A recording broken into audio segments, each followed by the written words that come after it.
नमस्कार। अनुपम ई मित्र के इस डिजिटल प्लेटफॉर्म पर मैं दीपिका आपका हार्दिक स्वागत करती हूँ। आज मैं आपको भारत निर्वाचन आयोग के बारे में बताऊंगी। निर्वाचन आयोग क्या है? भारत निर्वाचन आयोग, जिसे चुनाव आयोग के नाम से भी जाना जाता है, एक स्वायत्त संवैधानिक निकाय है जो भारत में संघ और राज्य चुनाव प्रक्रियाओं का संचालन करता है। यह देश में लोकसभा, राज्यसभा, राज्य विधानसभाओं, राष्ट्रपति और उपराष्ट्रपति के चुनाव का संचालन करता है। पृष्ठभूमि: भारतीय संविधान का भाग 15 चुनावों से संबंधित है, जिसमें चुनाव के संचालन के लिए एक आयोग की स्थापना करने की बात कही गई है। चुनाव आयोग की स्थापना 25 जनवरी 1950 को संविधान के अनुसार की गई थी। संविधान के अनुच्छेद 324 से 329 तक चुनाव आयोग और सदस्यों की शक्तियों, कार्यकाल, पात्रता आदि से संबंधित है। संविधान में चुनाव से संबंधित अनुच्छेद 324: चुनाव आयोग में चुनाव के लिए निहित दायित्व, अधीक्षण, निर्देशक और नियंत्रण। 325: धर्म, जाति या लिंग के आधार पर किसी भी व्यक्ति विशेष को मतदाता सूची में शामिल न करने और उनके आधार पर मतदान के लिए अयोग्य नहीं ठहराने का प्रावधान। 326: लोकसभा एवं प्रत्येक राज्य की विधानसभा के लिए निर्वाचन वयस्क मताधिकार के आधार पर होगा। 327: विधायिका द्वारा चुनाव के संबंध में संसद में कानून बनाने की शक्ति। 328: किसी राज्य के विधानसभा को इसके चुनाव के लिए कानून बनाने की शक्ति। 329: चुनावी मामलों में अदालतों द्वारा हस्तक्षेप करने के लिए बार।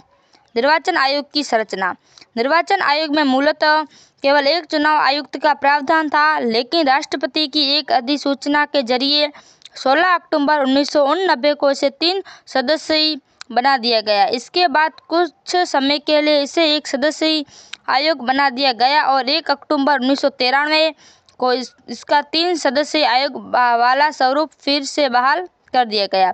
तब से निर्वाचन आयोग में एक मुख्य चुनाव आयुक्त और 2 चुनाव आयुक्त होते हैं। निर्वाचन आयोग का सचिवालय नई दिल्ली में स्थित है। मुख्य निर्वाचन अधिकारी IAS रैंक का अधिकारी होता है, जिसकी नियुक्ति राष्ट्रपति द्वारा की जाती है तथा चुनाव आयुक्तों की नियुक्ति भी राष्ट्रपति ही करता है। इसका कार्यकाल 6 वर्ष या 65 वर्ष की आयु, दोनों में से जो पहले हो, तक होता है। इन्हें भारत के सर्वोच्च न्यायालय के न्यायाधीशों के समक्ष दर्जा प्राप्त होता है और समान वेतन एवं भत्ते मिलते हैं। मुख्य चुनाव आयुक्तों को संसद द्वारा सर्वोच्च न्यायालय के न्यायाधीश को हटाने की प्रक्रिया के समान ही पद से हटाया जा सकता है। हटाने की प्रक्रिया: उच्च न्यायालयों में उच्चतम न्यायालय के न्यायाधीशों, मुख्य चुनाव आयुक्त, नियंत्रण और महालेखा परीक्षण को दुर्व्यवहार या पद के दुरुपयोग का आरोप सिद्ध होने पर या असमता के आधार पर संसद द्वारा अपनाए गए प्रस्ताव के माध्यम से ही पद से हटाया जा सकता है। निष्कासन के लिए 2/3 सदस्यों के विशेष बहुमत की आवश्यकता होती है और इसके लिए सदन के कुल सदस्यों का 50% से अधिक मतदान होना चाहिए। उपरोक्त पदों से किसी को हटाने के लिए संविधान में महाभियोग शब्द का उपयोग नहीं किया गया है। महाभियोग शब्द का प्रयोग केवल राष्ट्रपति को हटाने के लिए किया जाता है। इसके लिए संसद के दोनों सदनों में उपस्थित सदस्यों की कुल संख्या के 2/3 सदस्यों के विशेष बहुमत की आवश्यकता होती है और यह प्रक्रिया किसी अन्य मामले में नहीं अपनाई जाती। निर्वाचन आयोग के कार्य: चुनाव आयोग भारत में लोकसभा, राज्यसभा, राज्य विधानसभाओं, राष्ट्रपति और उपराष्ट्रपति के चुनाव की संपूर्ण प्रक्रिया का अधीक्षण, निर्देशन और नियंत्रण करता है। इसका सबसे महत्वपूर्ण कार्य आम चुनाव या उपचुनाव कराने के लिए समय समय पर चुनाव कार्यक्रम तय करना है। यह निर्वाचक नामावली तैयार करता है तथा मतदाता पहचान पत्र जारी करता है। यह मतदान एवं मतगणना केंद्रों के लिए स्थान, मतदाताओं के लिए मतदान केंद्र तय करना, मतदान एवं मतगणना केंद्रों में सभी प्रकार की आवश्यकता व्यवस्थाएं और अन्य संबंध कार्यों का प्रबंधन करता है।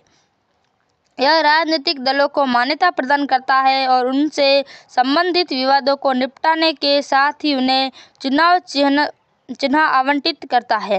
निर्वाचन के बाद अयोग्य ठहराए जाने के मामले में आयोग के पास संसद और राज्य विधानसभाओं के सदस्यों की बैठक हेतु सलाहकार क्षेत्राधिकार भी होता है। यह राजनीतिक दलों और उम्मीदवारों के लिए चुनाव में आदर्श आचार संहिता जारी करता है ताकि कोई अनुचित कार्य न करे या सत्ता में मौजूद लोगों द्वारा शक्तियों का दुरुपयोग न किया जाए।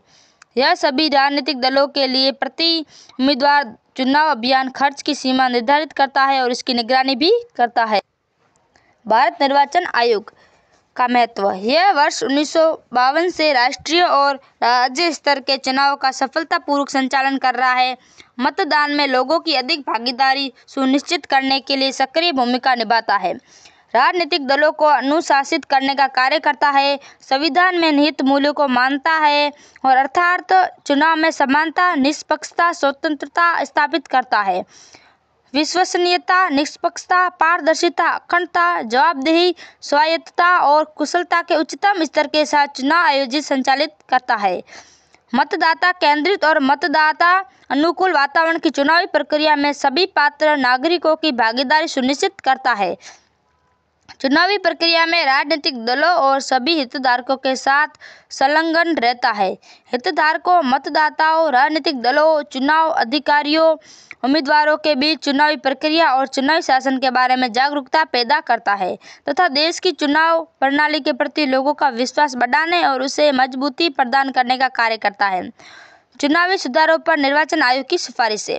वर्ष 2020 में ECI के अधिकारियों और राज्य के मुख्य चुनाव अधिकारियों सहित 9 कार्य समूहों ने चुनावी सुधारों पर अपनी मसौदा सिफारिशें प्रस्तुत की। सिफारिशों में शामिल है नए मतदाताओं के पंजीकरण और पते में परिवर्तन सहित विभिन्न मतदाता सेवाओं के लिए सभी प्रपत्रों को एक ही प्रपत्र से प्रतिस्थापित करना। कई संख्या में फॉर्म भ्रम पैदा करते हैं और प्रक्रिया में दक्षता को प्रभावित करते हैं। 17 वर्ष की आयु में सभी संभावित मतदाताओं के लिए स्कूल या कॉलेज स्तर पर ऑनलाइन पंजीकरण की सुविधा शुरू करना ताकि 18 वर्ष की आयु में पात्र होते ही उन्हें मतदाता सूची में नामांकित किया जा सके। ECI ने मतदाता के रूप में नामांकन के लिए 1 वर्ष में 4 कट ऑफ तिथियों की भी सिफारिश की है। मतदाताओं की सुविधा के लिए मतदाता पहचान पत्र EPIC का इलेक्ट्रॉनिक संस्करण उपलब्ध कराने का भी प्रस्ताव किया गया है। विभिन्न मतदान विधियों की संभावना और व्यवहार्यता की तलाश करने की भी सिफारिश की गई है। IIT मद्रास ECI के लिए आधार संबंध रिमोट वोटिंग सिस्टम के लिए एक प्रोटोटाइप पर काम कर रहा है। राजनीतिक दलों के लिए की गई सिफारिशों में उम्मीदवारों के ऑनलाइन नामांकन और पार्टियों द्वारा अनुमत खर्च की एक सीमा तय करना शामिल था। वर्तमान में व्यक्तिगत उम्मीदवारों को चुनाव प्रचार पर सीमित खर्च की अनुमति है। एक अन्य सिफारिश सोशल मीडिया और प्रिंट मीडिया पर मतदान से पहले 48 घंटे की मौन अवधि लगाने की थी। चुनाव कानून विधेयक 2021 के प्रस्ताव। दिसंबर 2021 में लोकसभा ने चुनाव कानून विधेयक 2021 पारित किया। यह विधेयक मतदाता सूची डेटा और मतदाता पहचान पत्र को आधार परिस्थिति तंत्र से जोड़ने का प्रयास करता है। विधेयक की मुख्य विशेषताएं: निर्वाचन नामावली का डुप्लीकेशन। यह जनप्रतिनिधित्व अधिनियम 1950 की धारा 23 में संशोधन का प्रावधान करता है जिससे मतदाता सूची डेटा को आधार परिस्थिति तंत्र से जोड़ा जा सके। इसका उद्देश्य विभिन्न स्थानों पर एक ही व्यक्ति के एकाधिक नामांकन को रोकना है। इससे फर्जी वोटिंग और फर्जी मतों को रोकने में मदद मिलेगी। यह लिंगिंग विभाग से संबंधित व्यक्तिगत लोक शिकायत और कानून तथा न्याय पर संसदीय स्थायी समिति की 105वीं रिपोर्ट के अनुरूप है। Multiple qualifying dates. नागरिकों को 18 वर्ष की आयु में वोटिंग का अधिकार मिल जाता है। हालांकि 18 वर्ष की आयु के बाद भी कई लोग मतदाता सूची से बाहर रह जाते हैं। ऐसा इसलिए है क्योंकि 1 जनवरी को क्वालिफाइंग तारीख के रूप में माना जाता है। विधेयक के अनुसार वोटिंग रोल को अपडेट कराने के लिए 4 क्वालिफाइंग तारीखों की घोषणा की जाएगी जिसमें जनवरी, अप्रैल, जुलाई और अक्टूबर के महीने के पहले दिन 18 वर्ष के हो चुके लोगों को शामिल किया जाएगा। लैंगिक तटस्थता लाना। सेवा मतदाताओं की पत्नियों के पंजीकरण की भाषा को अब जीवन साथी से बदल दिया जाएगा। यह कानूनों और अधिक लिंग तटस्थ बना देगा। सेवा मतदाता वे है जो सशस्त्र बलों में सेवारत है या इसके बाहर राज्य के सशस्त्र पुलिस बल में सेवारत है या भारत के बाहर तैनात सरकारी कर्मचारी है। ये थी जानकारी आपके लिए। वीडियो को लाइक ज़रूर करें और चैनल को सब्सक्राइब करना ना भूलें। जय हिंद, वंदे मातरम।